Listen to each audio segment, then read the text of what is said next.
surprising to me, the minister tried to downplay this major achievement by attributing this growth to mining, which grew at 9.4%. He actually called it galamsey, which grew at 9.4%.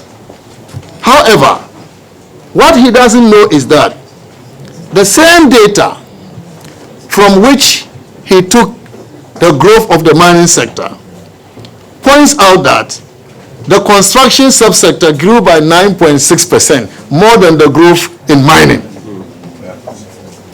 So why couldn't he say that industry growth was led by construction sector? Propaganda. Yes, that's statistical service data. Yesterday he said it. And yesterday the statistical service said it. Why couldn't he say that? And manufacturing, after many years, grew by 3.9%. Manufacturing. It used to grow negative, 3.9% this time.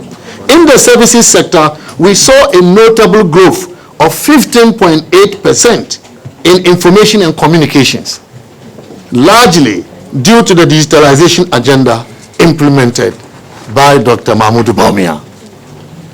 Certainly, our economic growth story shows that growth was not a jobless growth. And that was why up to 2.3 million Ghanaians got employed under the MPP government.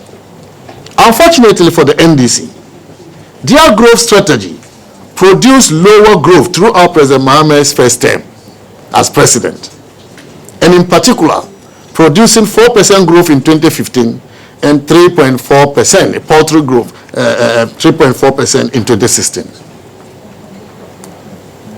Curiously, ladies and gentlemen, with all the promises the NDC is talking about, programs they are talking about in the 2025 budget, curiously, this government is projecting to grow at just 4.4% in 2025. How could a reset economy, slow growth, following just a strong growth of 5.7% the year before? How could a reset economy project to grow at 4.4% when the economy the president described as criminally mismanaged grew at 5.7%?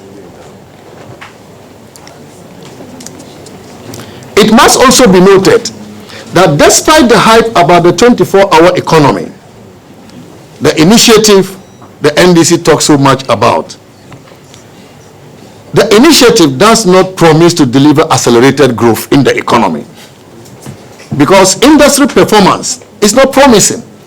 Industry performance, as projected by they themselves, is not promising.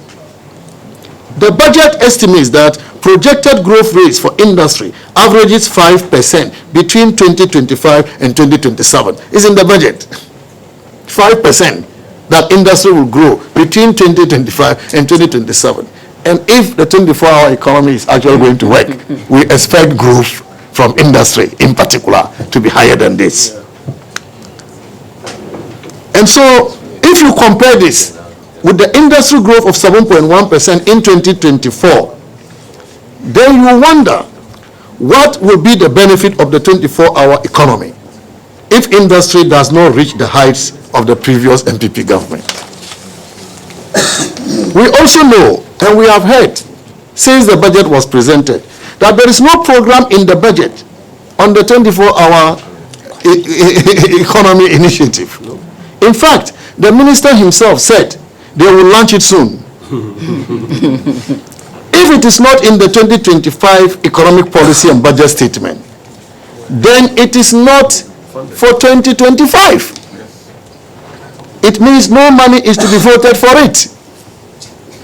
So Ghanaians will have to wait at least until 2026 if we are lucky to have any hope of seeing how this campaign slogan translates into jobs.